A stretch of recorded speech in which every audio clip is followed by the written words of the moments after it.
have strength in being able to say yes to working with certain creators and no to working with other creators who you just don't agree with the way that they're moving through the internet or how they're posting things, terminology that they're using. Just stick with that discernment because it's going to get you far. This program contains coarse language and discusses mature themes. Viewer discretion is advised. Hello, welcome to The Birds and the Bee. I am Chelsea B, and I am here with two independent creators. So we have Heath Avery.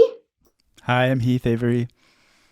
And we also have another independent creator, Goddess Bats. Hey, I'm Goddess Bats. And then behind the scenes, we have Matt. Hello. Super happy to have y'all here. So I wanted to talk to you a little bit about a few things, your experiences, but I thought that we could start with your origin story. So a little bit about how you got started and a little bit about your journey. So we can start with Bats, Goddess Bats. Tell us a little bit about your journey into sex work, independent creation, that good stuff. Yeah, so Goddess Bats here, she, they pronouns. My journey started a little over a decade ago when I was that sweet number 18. I started as a cam girl on a couple of websites, and I did that for a couple of years on and off. Took a break, decided to go back to school for media. Pandemic hit, and just like everyone else, I was kind of out of work.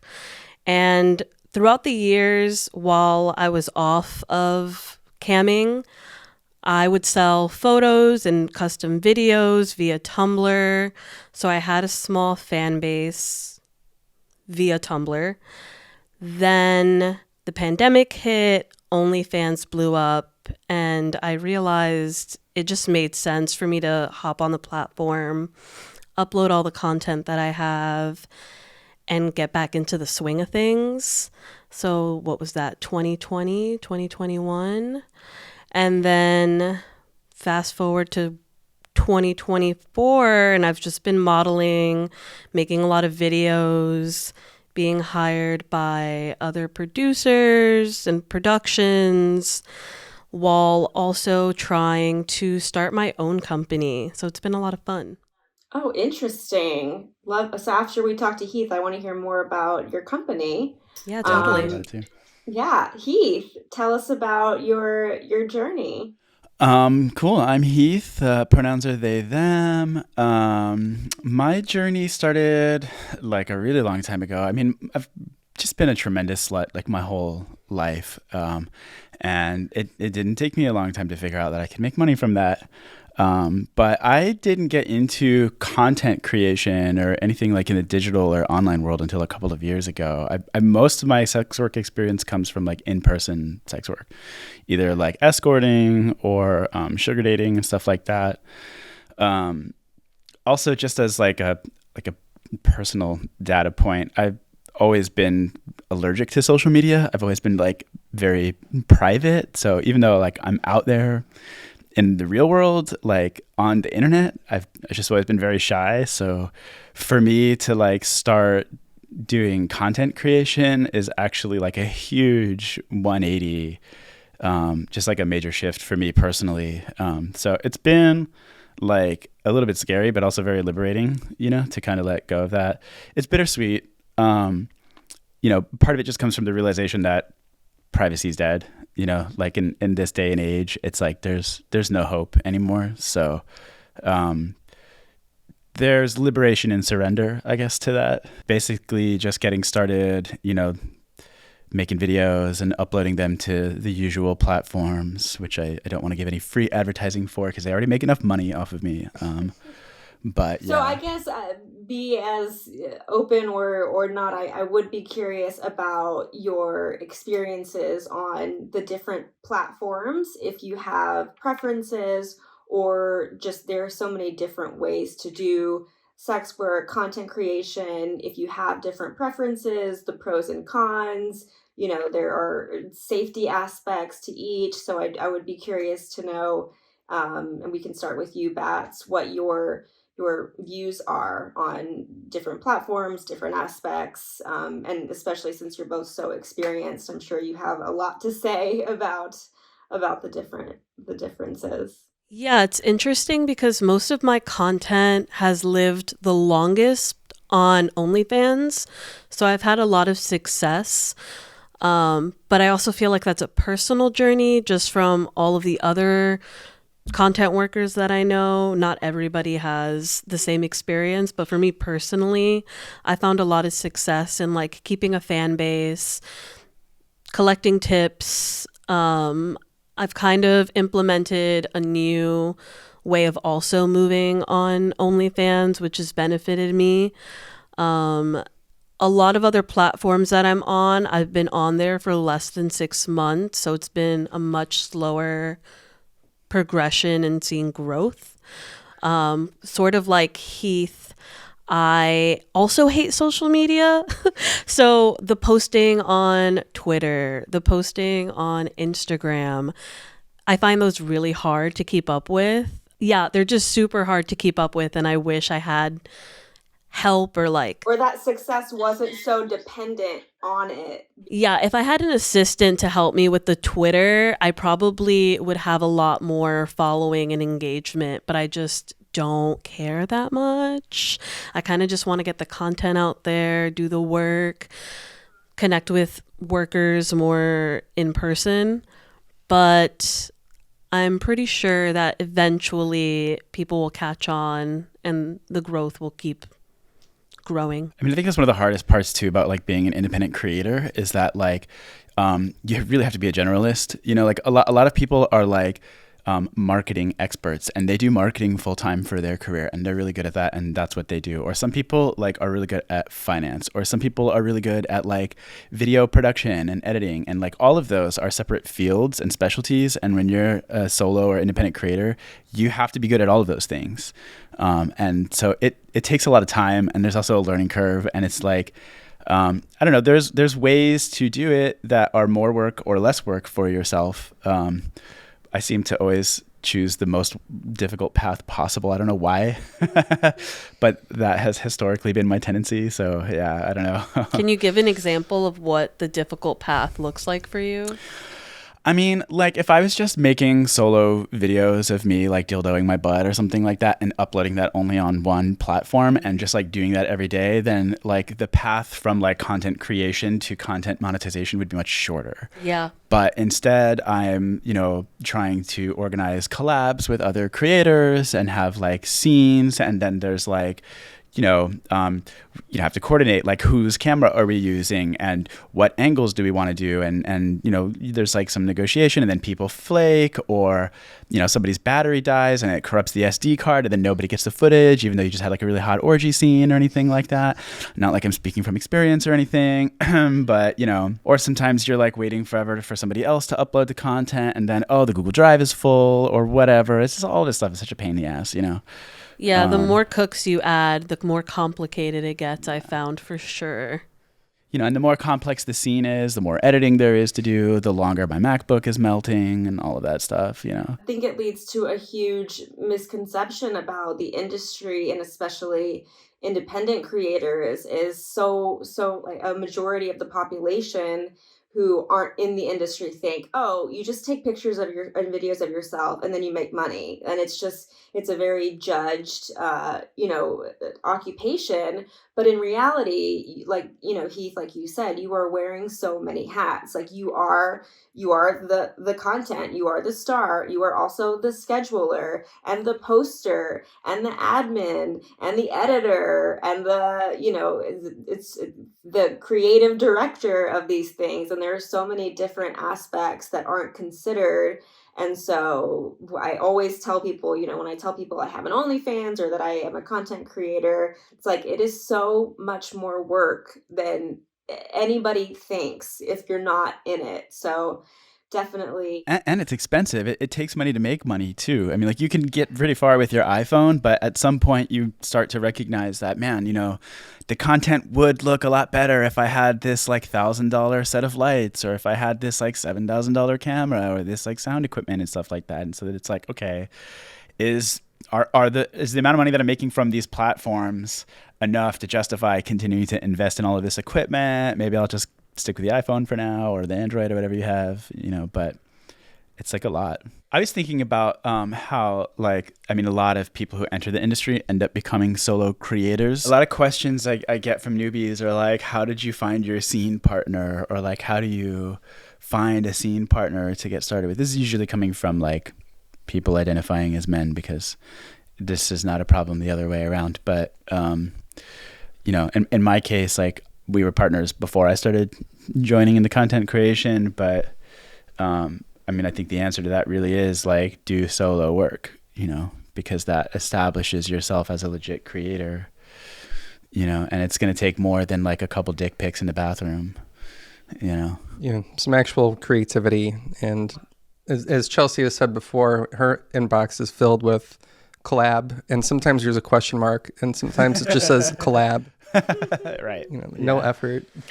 Sometimes I wonder if people know what collab means. Because I'll have someone slide in the DMs, they have no followers, they have no videos, and they'll still have the question, collab? Right. If you're trying to look for a me, it's a different word that you should be using. Right. You don't even have a picture of yourself. That's not a collab. When I think collab, I want it to actually be a collaborative experience where we're talking about a different scene, or I'm just it drives me nuts. I guess I'm not really trying to talk to first name bunch of numbers in the inbox, because that they're not serious anyway. But my heart does kind of go out to the people who will write a couple of paragraphs of hey, I'm really interested in getting started in sex work, and I would really like to start doing this, and I want this for myself, and I want this for my future, and these are all the things that I want, and me want to work together. And I'm kind of well, what's in it for me? Do you have any creative ideas at least? Can you give me a clue what you're trying to create? Can you show me what you look like? Why do you want to get into this industry? I don't know. All of these things, I guess, you could chalk up to saying you have to show that you're providing value in some way, in some way, Besides your genitals. Right. Your genitals don't count. That's dick is a dime a dozen. Mm-hmm. As the old saying goes. Yes. As my grandma always said.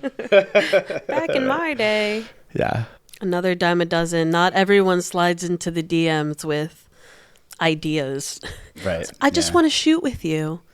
Can I just take your photo? Right. It's how's it a collaboration if I'm doing everything for you? Yeah, I feel like that also goes for creators, I'm using air quotes, who slide into your DMs, want to collaborate, but then follow the message up with, I'm so excited to fuck you, or I'm so excited.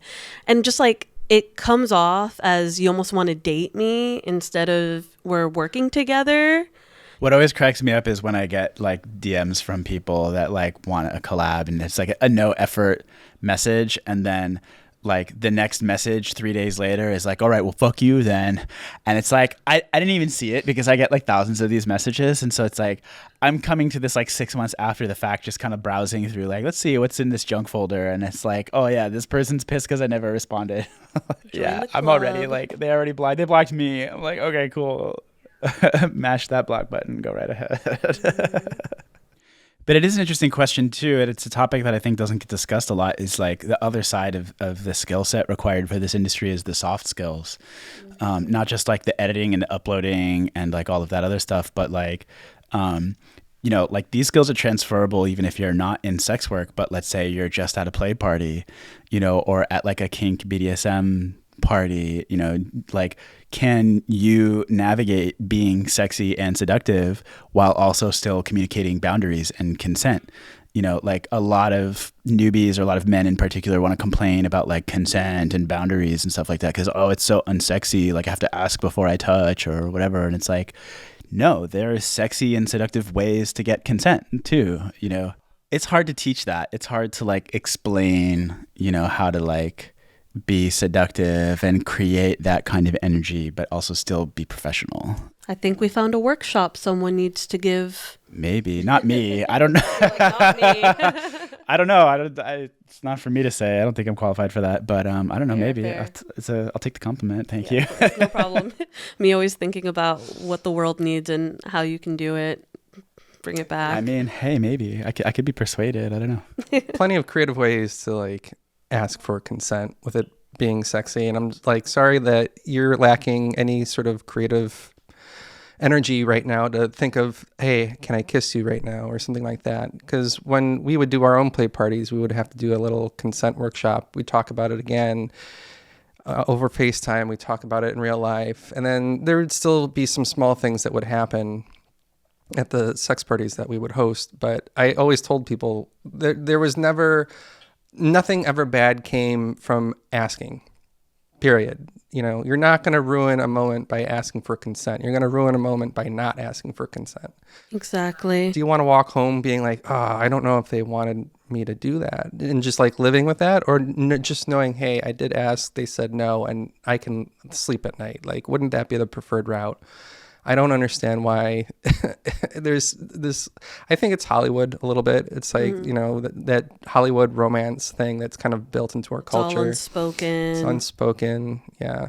If, you know, she says no, then you're not trying hard enough. You need a chaser and all this thing. I hate that one. I've definitely encountered men who don't take your first or second or third no and keep coming back. And I found that it's got to be said now in consent speeches where if someone says no, going back 3 minutes later and checking in with them is fucking creepy.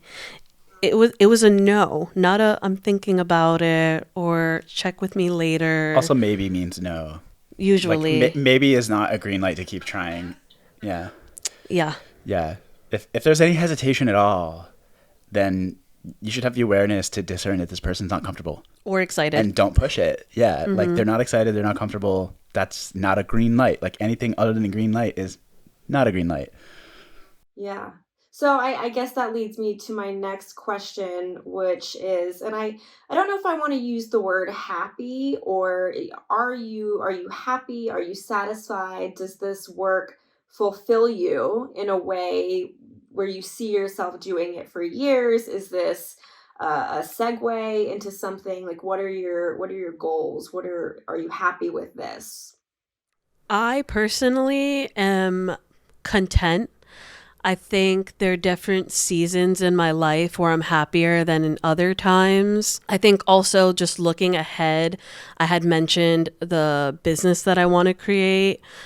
Consensual Carnage is the name, with my business partner, Max. And I have so many visions for that. I almost want to have a blog to educate people, just because there's so much miseducation out there. I think everything that I know from lived experience and reading books, I can do a great service for the general public, as well as sort of being able to craft the kind of content that I want to create and share with people. And also just a lot of other little fun content related things, but that's definitely where I see my future. But like Heath was saying, getting the lights, getting the camera, having the studio, having the space, it's definitely making things difficult, especially since I want to start it all now. But I've learned that patience is king and it'll come with time. Easier said than done, but yes. Heath, what's your adjective to describe how you feel about the industry? Ooh, wow. I mean, if I'm being honest, it depends on what particular moment you catch me at. Overall, I'd say I'm doing what I love, you know, and I also love the sense of freedom and control that I have, you know, as opposed to like being employed at a company or something like that. You know, I can make my own schedule. I can decide whether to work with somebody or not, you know, and if I'm not feeling up for it, then I can edit and upload that content tomorrow. So like that kind of freedom is really important for me. I value that as like a lifestyle. But But yeah, I'd be a lot happier if I was making more money. But that will always be true, though. I mean, I don't know if there's like ever enough money, So that's capitalism, and I'd be a lot happier if I wasn't dependent on these platforms, that exploit us. They take 20 or 40% in some cases of all of our sales, which is egregious in my opinion and unwarranted. I mean, you're looking at the end of the month, hundreds or thousands in some cases that you're paying to use this platform. And it's like, imagine paying that much for an app that you download. Like, who would pay $1,000 to download Google Maps or something like that, even one time, and we're paying that every month, And then taxes too. And then taxes. And then they tell you, oh, but you can't have squirting and you can't have fisting. And, oh, you need to like upload more paperwork. And so many excuses. It feels like every platform is in some way trying to get rid of us because they've made so much money, and then they can, and then you're limited by like payment processors or different card services. And so I feel like it's such an uphill battle to just exist in this field, and it's such a judged industry. So I definitely think it's very frustrating, but if you're able to find the little moments of happiness, then that's something. I mean, the history of sex worker exploitation is long and storied, and I think there's sort of like a larger picture view that you can take about like trying to move toward independence versus like dependence on third parties or middlemen, generally speaking, whether that's like a manager or a platform or an agent. There's a lot of agents in this industry that, like to prey on newcomers. So I don't know, the people that I see doing really, really, really well for themselves tend to have their own websites, and they are their own platform, and they control their own following. If the government decided to shut down, Only Schmans or whatever in the next day, like, what would happen, or if like Twitter, because everybody still calls it that, goes away suddenly, what's going to happen? You know what I mean? And so long term, my goal is to try and build my own platform and build my own following and move off of these platforms. But it's a gradual process. Yeah. Agree. So since you're both experienced in a lot of different aspects, I like to ask, what is the advice that you would give to newbie you, the you who was just getting started? What would you tell yourself that would either be motivating or any sort of advice or just words of experience? What would you tell yourself? I would probably tell baby bats that there's a lot of patience. Remember that you love what you're doing, that you feel like this was your calling since you were probably younger than you should have been, but that it'll come with time, all of the success, to not give up on it, to take control of creating the media that you're creating, use your discernment to work with people, and have strength in being able to say yes to working with certain creators and no to working with other creators who you just don't agree with the way that they're moving through the internet or how they're posting things, terminology that they're using. Just stick with that discernment because it's going to get you far. Yeah, I guess my advice to somebody who's starting out would just be that the industry is vast and there are many different ways to be in this industry. So think about what it is that you really want to do and what you really enjoy doing. And just remember that it's going to take probably 3 times longer than you expect. You don't have to collab with other people. You could be a solo creator, or you don't have to, sell used underwear. You don't have to do full service, like in-person sex work. Like you could just do streaming. You don't have to do streaming. You could do, whatever. There's a lot of different things you could do. So, you could do all of the above, or you could just do one of those things. But yeah, take some time to kind of like explore the space and figure out, what really appeals to you. And find out what you want to do so that you're doing something that you actually enjoy. Don't give in to like pressure to change your appearance because some agent wants you to, or because there's a perception that mainstream wants this or that from you, or because clients are asking you to give up certain boundaries or that. Like, stay true to yourself. Especially the waiting. Like, I find that you definitely have to wait to see any kind of return in any business. And I think that's the hard thing to remember. And you just realize once time passes and you see the revenue from something that's been up for 5 years versus something you just post 60 days ago. So that's a good one. Are there any like specific or significant moments that kind of altered your perspective or shaped you into the person that you are now? Maybe a story or just something significant that was a moment that kind of helped you evolve? Personally, for me, I am in the kink lifestyle. So the moment I started going to more in-person events and meeting creators in real life that otherwise I would have just probably never said hi to online, it was that moment that I realized, one, imposter syndrome is real and I really shouldn't have it because all of the people that I know me as well. And it's valid since I've been doing the work for so long. So for me, my oh shit moment was definitely going to some in-person events and either being recognized by fans or just meeting other creators and talking about all of the woes and meeting up in the future to do content or just hang out. That was definitely my moment.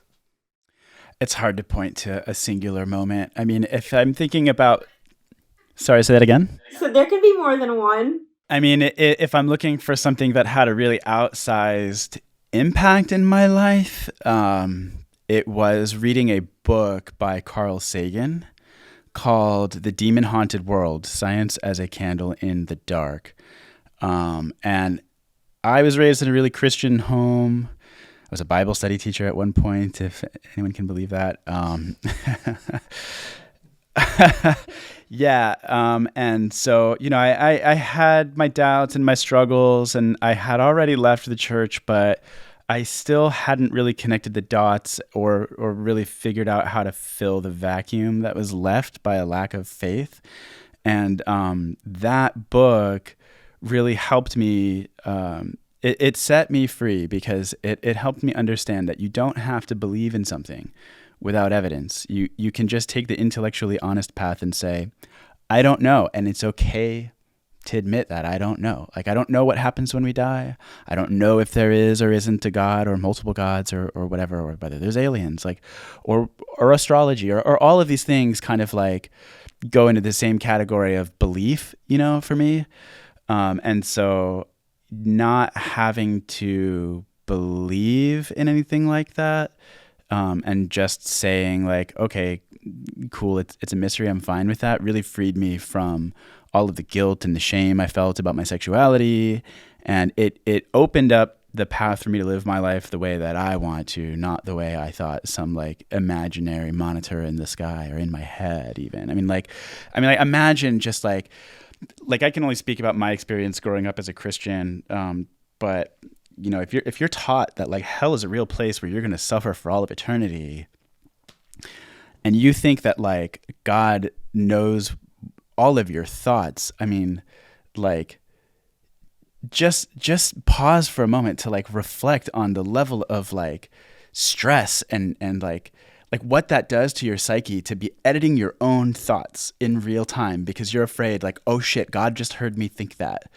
Like, like how can you, it's no way to live, but it's also like, it's going to be impossible to do sex work, if that's going on in your head. So that was a really long time ago for me. But it changed the course of my life for the best. And I'm really, really grateful to Carl Sagan for that. I also grew up Christian, Southern Baptist.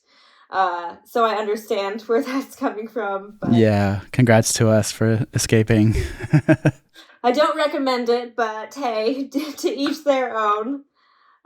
Interesting. Are there any other final thoughts that you want to put out there into the world, into anyone who's listening? Definitely follow me on social media to kind of keep up with it all. I feel like there's so many projects coming up.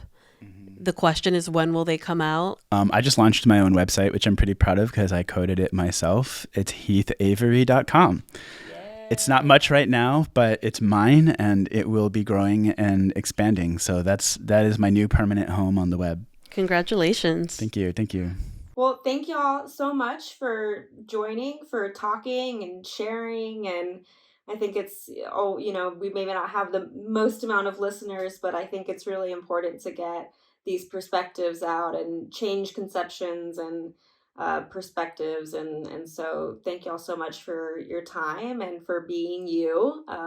You're very appreciated. And I hope you'll come back. Yeah, Absolutely. Thanks for having us on. Thanks for having us.